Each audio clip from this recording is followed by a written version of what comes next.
Welcome! I'm Selena Lindahl, and this video is about economics, macroeconomics, and the circular flow. Bonus content, the fallacy of composition. So, how should we envision the economy? Prior to the Great Depression in the 1930s, economics really didn't have a way to think about changes in the macroeconomy or the economy as a whole. This is not to say that we didn't think about economic growth from the beginning. In fact, Adam Smith wrote a book in 1776 that is widely regarded as the beginning of the formal discipline of economics. It's called The Wealth of Nations.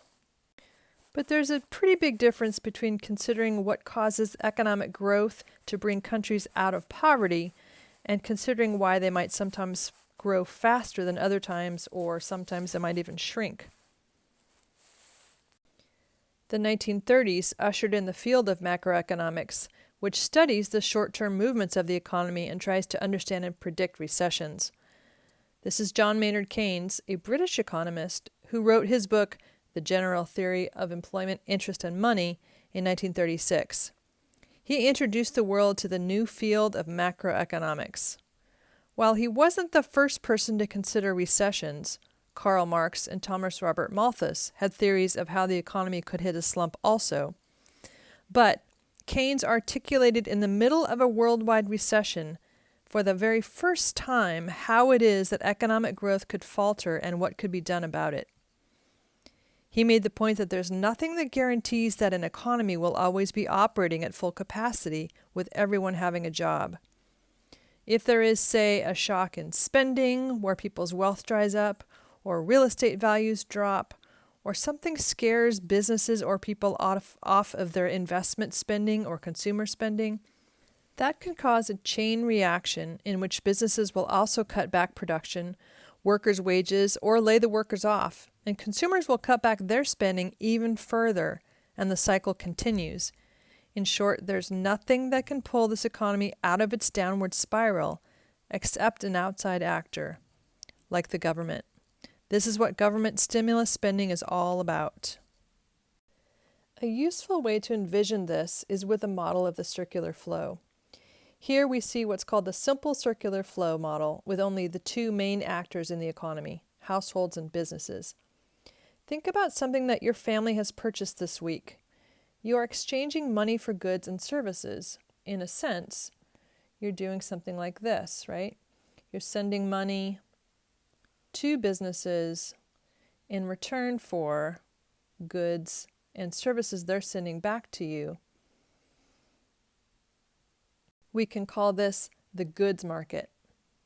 But now, think about where your family got the money to pay for those goods and services. It's likely that they worked for another firm that paid them in return for their labor, or sold resources like equipment, or rented the firm real estate. So resources are going from households to the firms, and in return, money that's used to fund the consumer spending gets paid. We can call this bottom market the resources market. It's easy to see that the flows should be roughly equal to each other.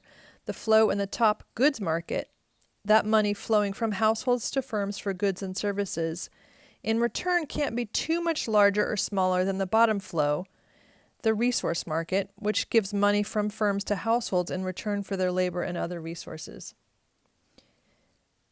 If there's no money coming from businesses to households, there will be no money for households to spend back at businesses, and vice versa.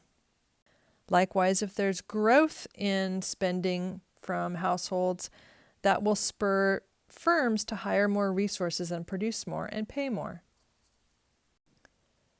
Our final topic is the fallacy of composition. This is a big deal in macroeconomics because it explains something that confuses many people, including politicians. It goes something like this. You're spending money on clothing, on pencils, on travel, and you become suddenly fearful of a recession ahead. So you do what a sensible person would do, and you cut down your spending. You travel less, you buy fewer pencils, less clothing, That seems like a good idea because you are protecting yourself from future economic hardship by increasing your savings. What you might not be thinking about, but should, is the circular flow. Other people are depending on your spending, and when you cut your spending, firms will probably have to cut back their production, especially if a whole bunch of other people are acting just like you are. Here's the fallacy of composition. If you were the only one cutting back your spending, you would indeed be better off and your savings would be protected. But if the whole world is also cutting back their spending to try to increase their savings, it will never work because a bunch of people will be laid off, incomes will drop, and there won't be any money to save. What seemed like a good idea no longer seems like a good idea. What is true and wise for one person may not be true and wise if everyone pursues the same path at the same time.